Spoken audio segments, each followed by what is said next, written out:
Saudari-saudara yang terkasih di dalam Tuhan Yesus, marilah kita berdoa. Dalam nama Bapa dan Putra dan Roh Kudus. Amin.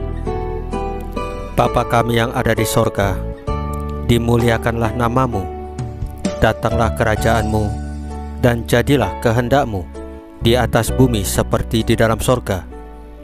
Berilah kami rejeki pada hari ini, dan ampunilah kesalahan kami, seperti kami pun mengampuni yang bersalah kepada kami. Dan janganlah masukkan kami ke dalam pencobaan, tetapi bebaskanlah kami dari yang jahat.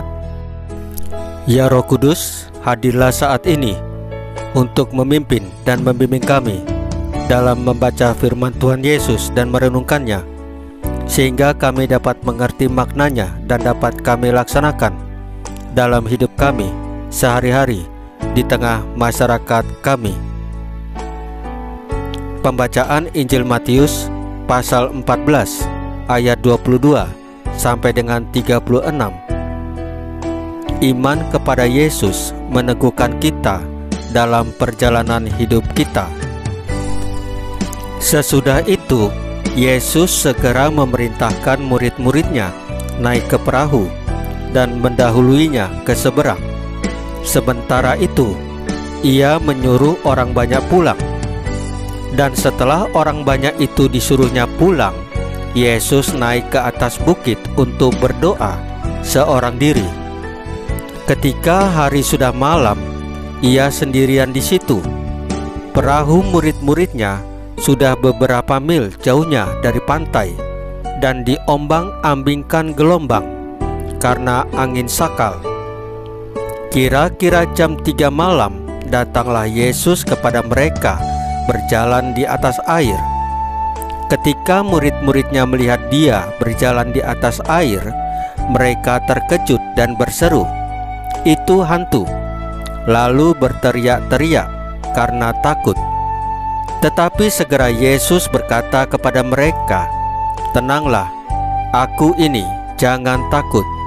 Lalu Petrus berseru dan menjawab dia, "Tuhan, apabila Engkau itu, suruhlah aku datang kepadamu berjalan di atas air."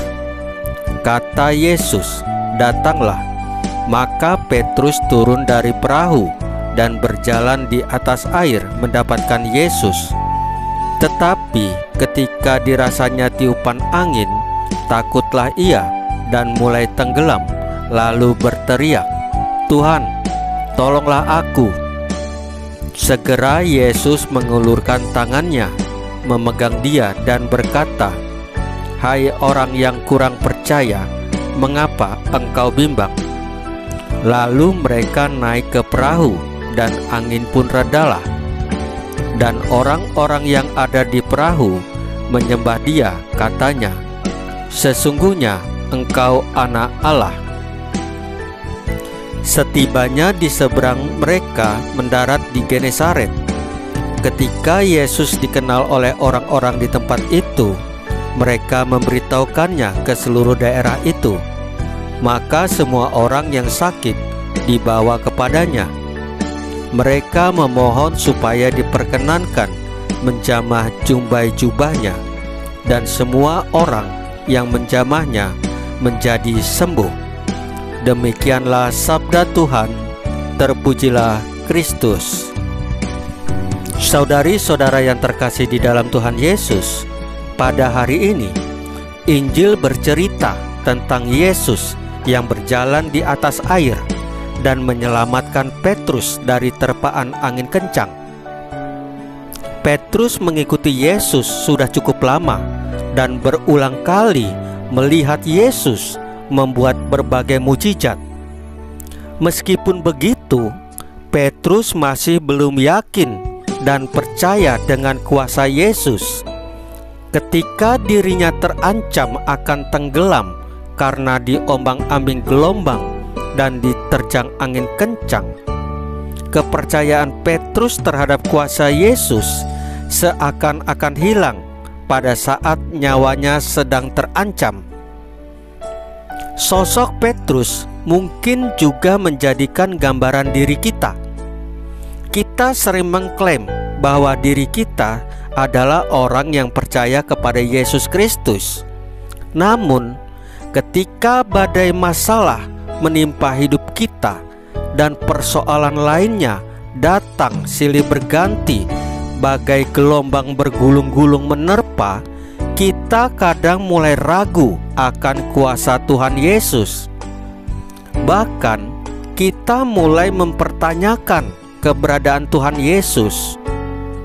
Hari ini kita diingatkan bahwa iman kepada Tuhan Yesus tidak cukup hanya diyakini dan dihayati saat hidup kita enak dan tenang saja, tetapi harus benar-benar nyata ketika kita sedang mengalami kegagalan, ketika kita sedang merasakan penderitaan, menghadapi kesulitan, dan menemui ketidaknyamanan.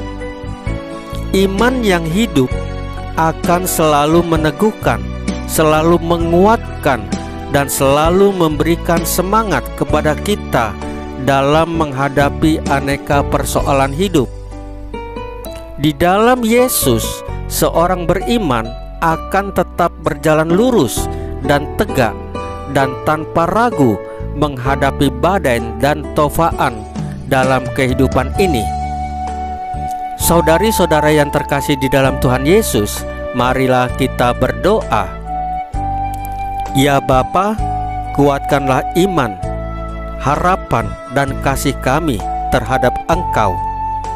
Salam Maria, penuh rahmat, Tuhan sertamu. Terpujilah Engkau di antara wanita, dan terpujilah buah tubuhmu Yesus. Santa Maria Bunda Allah, doakanlah kami yang berdosa ini, sekarang dan waktu kami mati.